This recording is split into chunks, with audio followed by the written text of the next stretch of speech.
কথা দি ইশারাতেছি दरमादा कयामा के एक बार एक बच्चे तो बाद लाई आए ना आई तो हमारी মনটা ভালোবাসা যায় না তখন দানি গেট করে শালা করে সেটা মাদার ছেদ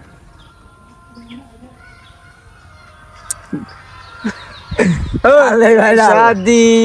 গেছি তখন দাগে মাদার ধর শালা করে আল্লাহ ঠিক আছে ঠিক আছে এ মনে লাগে বা তোমাদের কিছু যে লাগে না ভালো কি হনে তখন দাঁড়া বন্ধ কর মাথা শুধু আমি ধরি দেখছেন নি হেডফোন কানে লাগায় হাতে নিজে গীতা মনে করে কি জোরে গান বলছেন আন্দাইনে দুই বেটা বলেছি হ্যাঁ হাতে কারণটা না হাতে খালি গান কয় হাতে কানে বারে হেডফোন লাগাই দিলা হাতে সিঙ্গার হয়ে গেছে